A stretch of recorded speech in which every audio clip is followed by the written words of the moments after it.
Things have been rather chaotic these last number of days and weeks for this AAA games industry, and unfortunately it seems we'll be seeing much more of this chaos throughout 2020. Now I will say this chaos isn't all that surprising considering the current global crisis, which is having a significant impact on all aspects of life. While many have touted how gaming is booming through these trying times, the rough reality is that the games industry is not invincible to the economic uncertainty that we all face, and more notably the disruptions in physical production worldwide. In the last week or two, we've seen huge releases like Wasteland 3, Iron Man VR, Minecraft Dungeons, and The Last of Us Part 2 being delayed, all due to the current global situation, but the specific reasons are somewhat different, as many developers like Wasteland 3's Inxile Entertainment deal with the challenges of remote work, which is causing issues. But with Naughty Dog's The Last of Us Part 2, the reasons for the game's latest delay is something we will likely see more of as we make our way through the year. Like the movie industry, we are going to see publishers begin to have cold feet with releasing a blockbuster title during these current difficult circumstances. And more specifically, with games, physical distribution still matters big time, and as we examined last video, many experts predict huge disruptions in that particular area. So while the digital age is taking over, we aren't there yet, as evidenced from this European data from last year, which makes clear a good 33% to 50% of video game copies sold are still physical. Consider this piece of information with other factors related to the current global mess like an uncertain economy, massive job losses, challenges of remote work, and you'll understand the delays that we've seen thus far are just the start. Even beyond just that, right now we have the worst actors of this AAA games industry doing the usual shady, greedy, and deceitful things during this global crisis. We have Activision being caught lying about their latest release, and Borderlands 3's Randy Pitchford being exposed for the lying thief that we all kinda already knew he was. Additionally, we have Rockstar actors taking direct aim at the Grand Theft Auto 6 misinformation and lies that are being spread by certain YouTube creators. And Bethesda is facing new protests over something in which people feel very mixed on. But as usual, if you do go on to enjoy this content and want to show your support for gaming coverage like this, please consider hitting that like button, subscribing for more, and turning notifications on so you do not miss out on any new videos. Nonetheless, as many game companies try to navigate through this global crisis, which has led to unique problems and delays, some game companies like Activision Blizzard is using this bad situation as an opportunity. Now, let me make clear, bringing people together through the power of entertainment as many struggle is something I'm fully behind. But what I'm not behind is companies being greedy and using these circumstances to exploit the situation. Unfortunately, to some extent,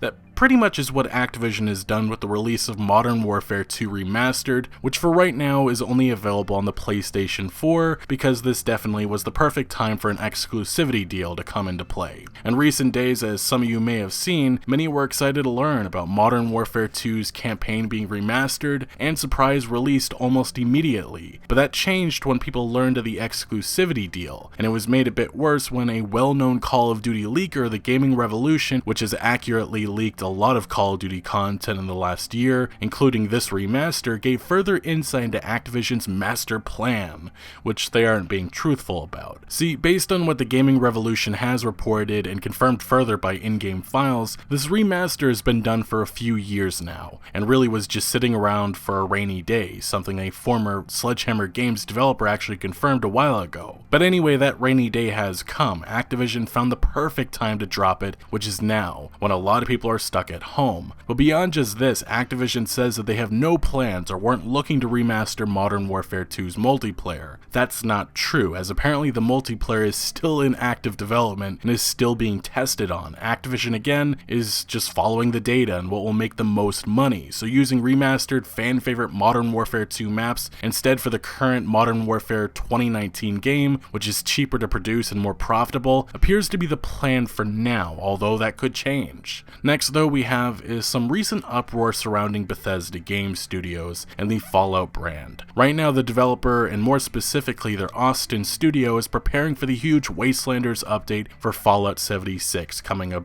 in about a week, which based on a few recent previews views and or impressions of the update, it appears that it's creating a foundation of what this game should have always been, Fallout 4 with co-op. Bethesda wanted Fallout 76 to be something different, something cheaper to produce as a live service, which is why their initial focus was on PvP content that nobody ever cared for, but yeah, that backfired and failed big time considering the lackluster effort and various other issues that have plagued Fallout 76 since day zero. Anyway, recent impressions paint a picture of a good start with Wastelanders that will need a lot more work in the future, but the recent outrage surrounding Bethesda actually has to do with this specific merchandise, which you may wonder what the issue is, and the problem many have is that the specific Vault Boy faceplate is based on unofficial fan art, and now Bethesda is monetizing it, which the artist actually took issue with. Which this may be a surprising take, but why is anyone surprised? If you create any popular mod or fan art, there is a very good chance it will eventually be used officially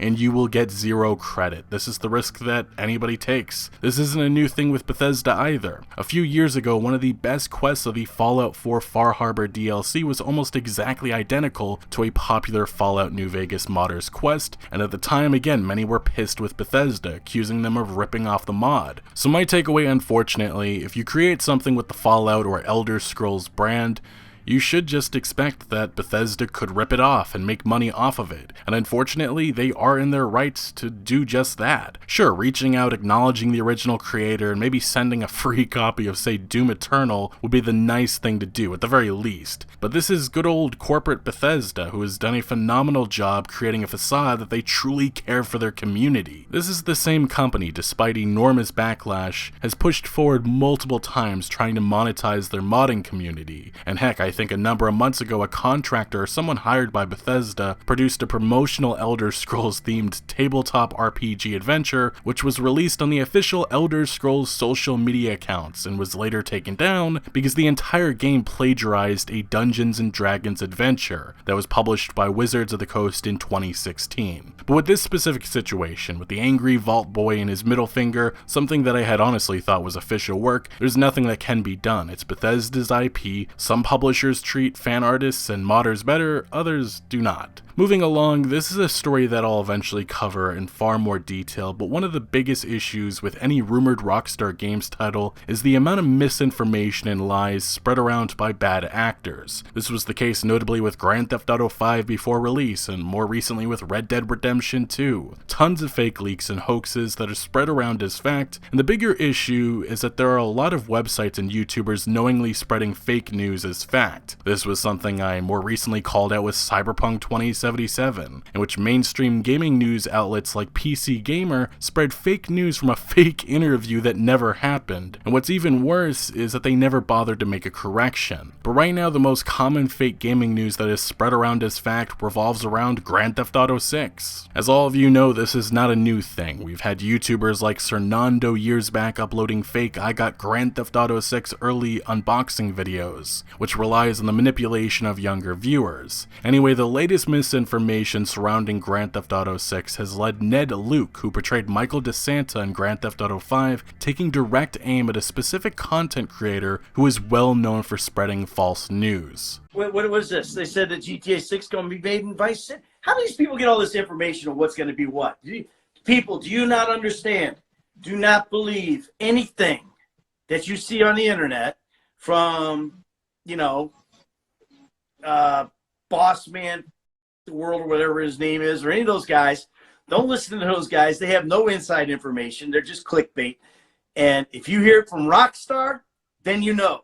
If you didn't recognize the other individual in that video chat, that was actually Sean Fontano, who portrayed Franklin Clinton in Grand Theft Auto 5. But Ned Luke was specifically calling out Mr. Boss for the win, a content creator with millions of subscribers who uploads nearly daily Grand Theft Auto 6 uploads somehow. Now the issue isn't that he uploads Grand Theft Auto 6 content, the issue is that he consistently spreads lies and misinformation, and he knows it. Any random 4chan or Reddit or Twitter post related to Grand Theft Auto Auto 6 results in a clickbait video from this creator, and why this is an issue is that Ned Luke and other Rockstar voice actors have grown tired of their comments being twisted by creators like Mr. Boss for the Win. Roger Clark, who portrayed Arthur Morgan in Red Dead Redemption 2, previously had to slam Mr. Boss for the Win for twisting an Instagram video he made, in which Mr. Boss for the Win made it seem like Roger Clark was confirming or teasing Red Dead Redemption 2 story DLC was on the way, when that was not at all the case. This has become a problem with this specific creator and many others, getting people's hopes up with fake information, which unfortunately, yes, these videos lead to Rockstar actors being harassed with questions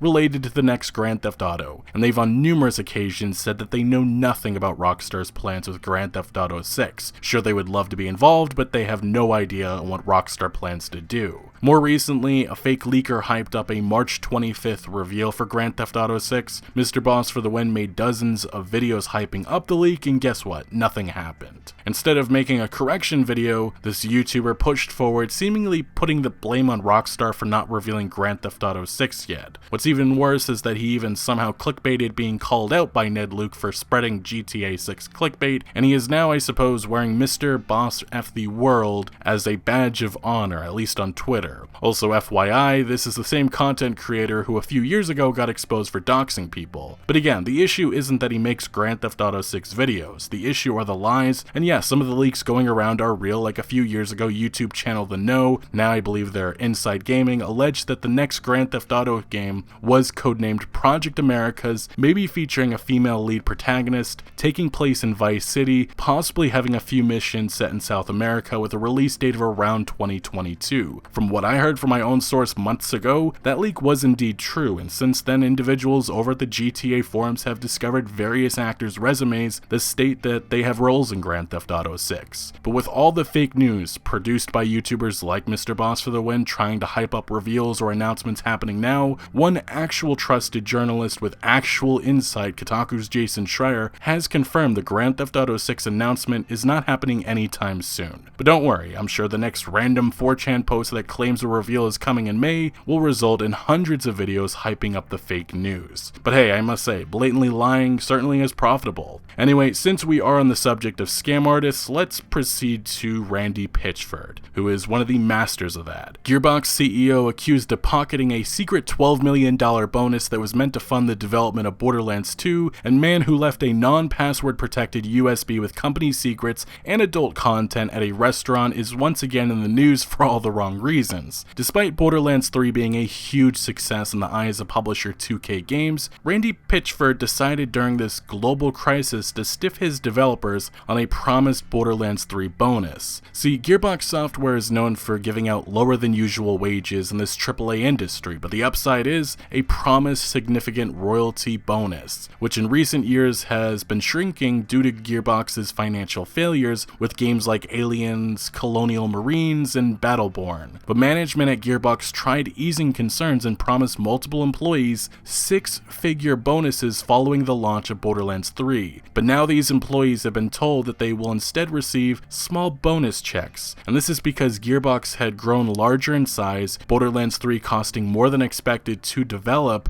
and sales projections had been off base apparently. So many employees were expecting tens of thousands or even hundreds of thousands of dollars, but now they'll receive nothing near that, and Pitchford reportedly told those upset that they were welcome to quit if they didn't like the system that was in place. So yeah, unfortunately, again, not surprising, but this is who Randy Pitchford is. He pretends to care online for the easy clout, but his actions say a very different story. Also, what's even more cynical about all this is the timing. Besides the current global situation, he certainly had to have known bonuses would be significantly lower for a while now, but he waited a good 6 to 7 months after release to tell his employees that they were basically being screwed. Great guy. But to wrap up this video, these next number of weeks and months will be very interesting because right now I don't think anyone has a good idea on what fall 2020 will look like. And because of that uncertainty, many announcements are being held off. I'm sure games that haven't been revealed yet, but were set to launch this holiday season are being pushed back internally. And still, questions are going to surround every and any release that is set to launch in the coming months. Concerns are growing over titles like Ghost of Tsushima, Marvel's Avengers, and Cyberpunk 2077. Really, right now it's a waiting game, and hoping that our current global situation improves significantly enough to have production lines reopened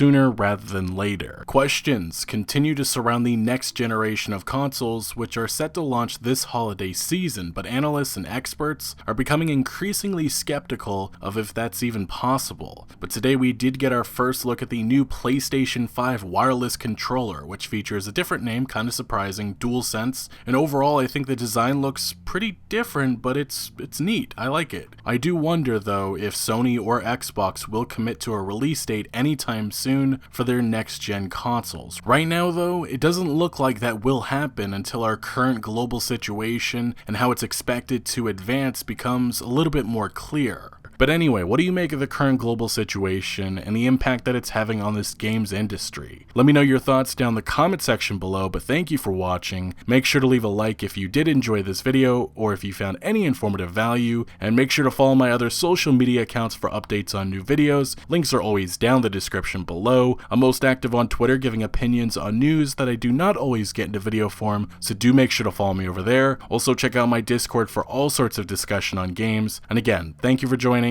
Consider subscribing for more videos like this, and I'll see you later. Also, stay home, stay safe.